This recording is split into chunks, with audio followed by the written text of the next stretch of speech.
जय श्री कृष्ण। ये तु धमर्यामृतमिदं यथोक्तं पर्युपासते श्रद्धाना मत्परमा भक्तास्तेत्यु मे प्रियः। अध्याय 12 श्लोक 20 व्याख्या। यहाँ ये पद से भगवान ने उन साधक भक्तों का संकेत किया है जिसके विषय में अर्जुन ने पहले श्लोक में प्रश्न करते हुए ये पद का प्रयोग किया था। उसी प्रश्न के उत्तर में भगवान ने दूसरे श्लोक में सगुण की उपासना करने वाले साधकों को अपने मत में ये और ते पदों से युक्त तमाहा बताया था। फिर उसी सगुण उपासना के साधन बताए और फिर सिद्ध भक्तों के लक्षण बताकर अब उसी प्रसंग का उपसंहार करते हैं। यहाँ ये पद उन परम श्रद्धालु भगवत परायण साधकों के लिए आया है जो सिद्ध भक्तों के लक्षणों को आदर्श मानकर साधन करते हैं। तू पद का प्रयोग प्रकरण को अलग करने के लिए किया जाता है। यहाँ सिद्ध भक्तों के प्रकरण से साधक भक्तों के प्रकरण को अलग करने के लिए तू पद का प्रयोग हुआ है। इस पद से ऐसा प्रतीत होता है कि सिद्ध भक्तों की अपेक्षा साधक भक्त भगवान को विशेष प्रिय है। श्रद्धा नाह भगवत प्राप्ति हो जाने के कारण सिद्ध भक्तों के लक्षणों में श्रद्धा की बात नहीं आई, क्योंकि जब तक नित्य प्राप्त भगवान का अनुभव नहीं होता तभी तक श्रद्धा की जरूरत रहती है। अतः इस पद को श्रद्धालु साधक भक्तों का ही वाचक मानना चाहिए। ऐसे श्रद्धालु भक्त भगवान के धर्ममय अमृत रूप उपदेश को जो भगवान ने 13वें से 19वें श्लोक तक कहा है, भगवत प्राप्ति के उद्देश्य से अपने में उतारने की चेष्टा किया करते हैं। यद्यपि भक्ति के साधन में श्रद्धा और प्रेम का तथा ज्ञान के साधन में विवेक का महत्व होता है, तथापि इससे यह नहीं समझना चाहिए कि भक्ति के साधन में विवेक का और ज्ञान के साधन में श्रद्धा का महत्व ही नहीं है। वास्तव में श्रद्धा और विवेक की सभी साधनों में बड़ी आवश्यकता है। विवेक होने से भक्ति साधन में तेजी आती है। इसी प्रकार शास्त्रों में तथा परमात्मा तत्व में श्रद्धा होने से ही ज्ञान साधन का पालन हो सकता है। इसीलिए भक्ति और ज्ञान दोनों ही साधनों में श्रद्धा और विवेक सहायक है। मत परमाहा साधक भक्तों का सिद्ध भक्तों में अत्यंत पूज्य भाव होता है। उनकी सिद्ध भक्तों के गुणों में श्रेष्ठ बुद्धि होती है, अतः वे उन गुणों को आदर्श मानकर आदरपूर्वक उनका अनुसरण करने के लिए भगवान के परायण होते हैं। इस प्रकार भगवान का चिंतन करने से और भगवान पर ही निर्भर रहने से वे सब गुण उनमें स्वतः आ जाते हैं। भगवान ने 11वें अध्याय के 55वें श्लोक में मत परमः पद से और इसी 12वें अध्याय के 6ठे श्लोक में मत पराह पद से अपने परायण होने की बात विशेष रूप से कहकर अंत में पुनः उसी बात को इस श्लोक में मत परमाह पद से कहा है। इससे सिद्ध होता है कि भक्ति योग में भगवत परायणता मुख्य है। भगवत परायण होने पर भगवत कृपा से अपने आप साधन होता है और साधन के विघ्नों का नाश होता है। सिद्ध भक्तों के 39 लक्षणों के 5 प्रकरण धर्ममय अर्थात धर्म से उत्प्रोत हैं। उनमें किंचन मात्र भी अधर्म का अंश नहीं है। जिस साधन में साधन विरोधी अंश सर्वथा नहीं होता वह साधन अमृत तुल्य होता है। पहले कहे हुए लक्षण समुदाय के धर्ममय होने से तथा उसमें साधन विरोधी कोई बात न होने से ही उसे धर्मार्यामृत संज्ञा दी गई है। साधन में साधन विरोधी कोई बात न होते हुए भी जैसा पहले कहा गया है ठीक वैसा का वैसा धर्ममय अमृत का सेवन तभी संभव है जब साधक का उद्देश्य किंचन मात्र भी धन मान बढ़ाई आदर सत्कार संग्रह सुखभोग आदि न होकर एकमात्र भगवत प्राप्ति ही हो। प्रत्येक प्रकरण के सब लक्षण धमर्यामृत है। अतः साधक जिस प्रकरण के लक्षणों को आदर्श मानकर साधन करता है उसके लिए वही धमर्यामृत है। धमर्यामृत के 2 अद्वेष्टा सर्वभूतानां मैत्रः आदि लक्षण बताए गए हैं। वे आंशिक रूप से साधक मात्र में रहते हैं और इनके साथ साथ कुछ दुर्गुण दुराचार भी रहते हैं। प्रत्येक प्राणी में गुण और अवगुण दोनों ही रहते हैं। फिर भी अवगुणों का तो सर्वथा त्याग हो सकता है, पर गुणों का सर्वथा त्याग नहीं हो सकता, कारण कि साधन और स्वभाव के अनुसार सिद्ध पुरुष में गुणों का तारतम्य तो रहता है, परंतु उनमें गुणों की कमी रूप अवगुण किंचित मात्र भी नहीं रहता। गुणों में न्यूनाधिकता रहने से उनके 5 विभाग किए गए हैं, परंतु अवगुण सर्वथा त्याज्य है, अतः उनका विभाग हो ही नहीं सकता। साधक सत्संग तो करता है, पर साथ ही साथ कुसंग भी होता रहता है। वह संयम तो करता है, पर साथ ही साथ असंयम भी होता रहता है। वह साधन तो करता है, पर साथ ही साथ असाधन भी होता रहता है। जब तक साधन के साथ असाधन अथवा गुणों के साथ अवगुण रहते हैं, तब तक साधक की साधना पूर्ण नहीं होती, कारण कि साधन के साथ साधन अथवा अवगुणों के साथ गुण उनमें भी पाए जाते हैं जो साधक नहीं है। इसके सिवाय जब तक साधन के साथ असाधन अथवा गुणों के साथ अवगुण रहते हैं, तब तक साधक में अपने साधन अथवा गुणों का अभिमान रहता है, जो आसुरी संपत्ति का आधार है। इसीलिए धमरियामृत का यथोक्त सेवन करने के लिए कहा गया है। तात्पर्य यह है कि इसका ठीक वैसा ही पालन होना चाहिए जैसा वर्णन किया गया है। अगर धमरियामृत के सेवन में दोष असाधन भी साथ रहेंगे तो भगवत प्राप्ति नहीं होगी। अतः इस विषय में साधक को विशेष सावधान रहना चाहिए।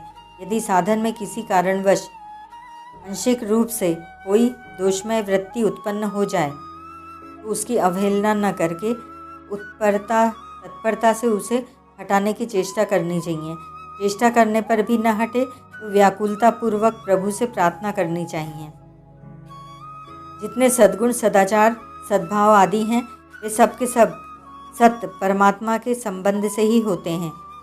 इसी प्रकार दुर्गुण दुराचार दुर्भाव आदि सब असत्य के संबंध से ही होते हैं। दुराचारी से दुराचारी पुरुष में भी सद्गुण सदाचार का सर्वथा अभाव नहीं होता, क्योंकि सत्य परमात्मा का अंश होने के कारण जीव मात्र का सत्य से नित्य सिद्ध संबंध है। परमात्मा से संबंध रहने के कारण किसी न किसी अंश में उसमें सद्गुण सदाचार रहेंगे ही। परमात्मा की प्राप्ति होने पर असत्य से सर्वथा संबंध विच्छेद हो जाता है और दुर्गुण दुराचार दुर्भाव आदि सर्वथा नष्ट हो जाते हैं। सद्गुण सदाचार सद्भाव भगवान की संपत्ति है। इसीलिए साधक जितना ही भगवान के सम्मुख अथवा भगवत परायण होता जाएगा, उतने ही अंश में स्वतः सद्गुण सदाचार सद्भाव प्रकट होते जाएंगे और सद्गुण दुराचार दुर्भाव नष्ट होते जाएंगे। राग द्वेष हर्ष शोक काम क्रोध आदि अंतःकरण के विकार हैं, धर्म नहीं। धर्मी के साथ धर्म का नित्य संबंध रहता है। जैसे सूर्य रूप धर्मी के साथ उष्णता का रूप धर्म का नित्य संबंध रहता है, जो कभी मिट नहीं सकता। अतः धर्मी के बिना धर्म तथा धर्म के बिना धर्मी नहीं रह सकता। काम क्रोध आदि विकार साधारण मनुष्य में भी हर समय नहीं रहते, साधन करने वाले में कम होते रहते हैं और सिद्ध पुरुष में तो सर्वथा ही नहीं रहते। यदि वे विकार अंतःकरण के धर्म होते तो हर समय एक रूप से रहते और अंतःकरण धर्मी के रहते हुए कभी नष्ट नहीं होते। अतः ये अंतःकरण के धर्म नहीं, प्रत्युत आगंतुक आने जाने वाले विकार हैं। साधक जैसे जैसे अपने एकमात्र लक्ष्य भगवान की ओर बढ़ता है, वैसे ही वैसे राग द्वेष आदि विकार मिटते जाते हैं और भगवान को प्राप्त होने पर उन विकारों का अत्यंता भाव हो जाता है। गीता में जगह जगह भगवान ने योर्न वशमागच्छेद 3:34 राग द्वेष युक्त है 2:64 राग द्वेषो युद्धस्य 18:51 आदि पदों से साधकों को इन राग द्वेषादि विकारों का सर्वथा त्याग करने के लिए कहा है। यदि ये राग द्वेषादि अंतःकरण के धर्म होते तो अंतःकरण के रहते हुए इनका त्याग असंभव होता और असंभव को संभव बनाने के लिए भगवान आज्ञा भी कैसे दे सकते थे। गीता में सिद्ध महापुरुषों को राग द्वेषादि विकारों से सर्वथा मुक्त बताया गया है। जैसे इसी अध्याय के 13वें श्लोक में 19वें श्लोक तक जगह जगह भगवान ने सिद्ध भक्तों को राग द्वेष आदि विकारों से सर्वथा मुक्त बताया है।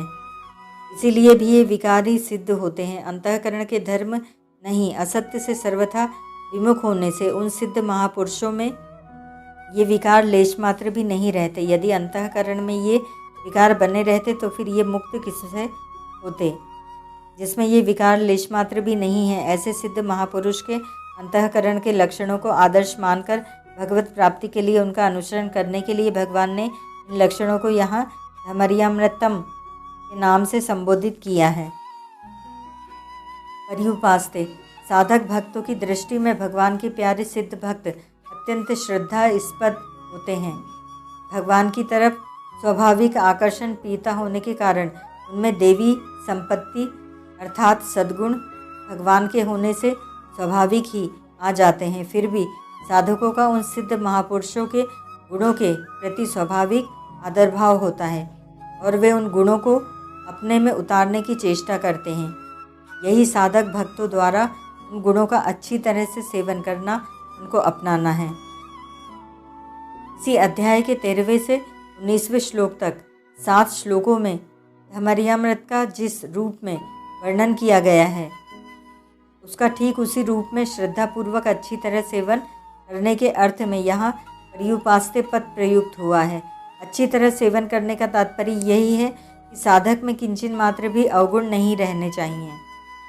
जैसे साधक में संपूर्ण प्राणियों के प्रति करुणा का भाव पूर्ण रूप से भले ही ना हो, पर उसमें किसी प्राणी के प्रति अकरुणा निर्दयता का भाव बिल्कुल भी नहीं रहना चाहिए।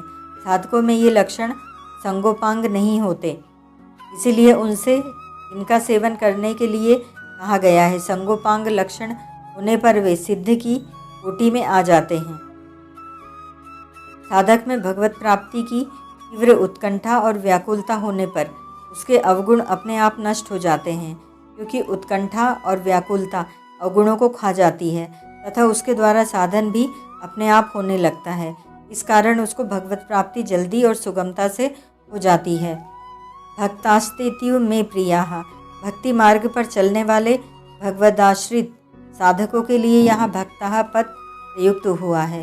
भगवान ने 11वें अध्याय के 53वें श्लोक में वेदाध्ययन, तप, दान, यज्ञ आदि से अपने दर्शन की दुर्लभता बताकर 54वें श्लोक में अनन्य भक्ति से अपने दर्शन की सुलभता का वर्णन किया। फिर 55वें श्लोक में अपने भक्त के लक्षणों के रूप में अनन्य भक्ति के स्वरूप का वर्णन किया। इस पर अर्जुन ने इसी 12वें अध्याय के पहले श्लोक में यह प्रश्न किया कि सगुण साकार के उपासकों और निर्गुण निराकार के उपासकों में श्रेष्ठ कौन है। भगवान ने दूसरे श्लोक में इस प्रश्न के उत्तर में सगुण साकार की उपासना करने वाले उन साधकों को श्रेष्ठ बताया जो भगवान में मन लगाकर अत्यंत श्रद्धापूर्वक उनकी उपासना करते हैं। यहाँ उपसंहार में उन्हीं साधकों के लिए भक्तः पद आया है। उन साधक भक्तों को भगवान अपना अत्यंत प्रिय बताते हैं। सिद्ध भक्तों को प्रिय और साधकों को अत्यंत प्रिय बताने के कारण इस प्रकार हैं। पहला, सिद्ध भक्तों को तो तत्व का अनुभव अर्थात भगवत प्राप्ति हो चुकी है, किंतु साधक भक्त भगवत प्राप्ति न होने पर भी श्रद्धापूर्वक भगवान के परायण होते हैं, इसीलिए वे भगवान को अत्यंत प्रिय होते हैं।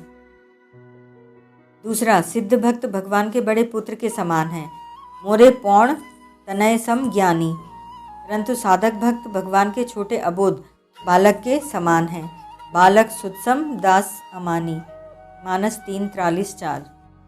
छोटा बालक स्वाभाविक ही सबको प्रिय लगता है, इसीलिए भगवान को भी साधक भक्त अत्यंत प्रिय है। तीसरा, सिद्ध भक्त को तो भगवान अपने प्रत्यक्ष दर्शन देकर अपने को ऋण मुक्त मान लेते हैं, पर साधक भक्त तो प्रत्यक्ष दर्शन न होने पर भी सरल विश्वास पूर्वक एकमात्र भगवान के आश्रित होकर उनकी भक्ति करते हैं।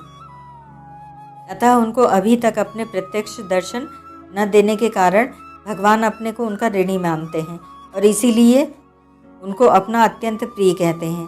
परिशिष्ट भाव, कर्तव्य को धर्म कहते हैं। जो धर्म से विचलित इधर उधर नहीं होता उसको धर्मार्य कहते हैं। सब कुछ भगवान ही है, इसके समान दूसरा कोई सिद्धांत है ही नहीं, इसीलिए यह धैर्य है। गीता 9वें अध्याय का 2 श्लोक। श्रद्धा साधक में होती है, सिद्ध में श्रद्धा नहीं होती। प्रत्युत अनुभव होता है, क्योंकि उसके अनुभव में एक परमात्मा के सिवाय और कुछ है ही नहीं। सब कुछ परमात्मा ही है, फिर वह श्रद्धा क्या करे। साधक की दृष्टि में दूसरी सत्ता रहती है, इसीलिए वह उपासना करता है।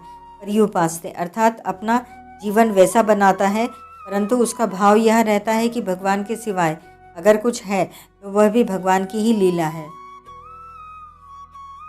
दूसरी सत्ता की मान्यता होते हुए भी साधक भगवान के परायण रहता है और भगवान के सिवाय दूसरा कोई उसका प्रेमास्पद नहीं होता, इसीलिए वह भगवान को अत्यंत प्यारा होता है। जब तक उसको सब कुछ भगवान ही है इसका अनुभव नहीं होता, तब तक भगवान उसके ऋणी रहते हैं। श्रीमद् भागवत में भगवान कहते हैं, जब तक संपूर्ण प्राणियों में मेरा भाव अर्थात सब कुछ परमात्मा ही है ऐसा वास्तविक भाव न होने लगे, तब तक इस प्रकार मन, वाणी और शरीर की सभी वृत्तियों, बर्ताव से मेरी उपासना करता रहे। पूर्वोक्त साधन करने वाले भक्त का सब कुछ परमात्मा स्वरूप ही है ऐसा निश्चय हो जाता है। फिर वह इस आध्यात्म विधा, ब्रह्म विधा द्वारा सब प्रकार से संशय रहित होकर सब जगह परमात्मा को भलीभांति देखता हुआ उपराम हो जाए, अर्थात सब कुछ परमात्मा ही है, यह चिंतन भी न रहे, प्रत्युत साक्षात परमात्मा ही दिखने लगे। ओम तत्सत।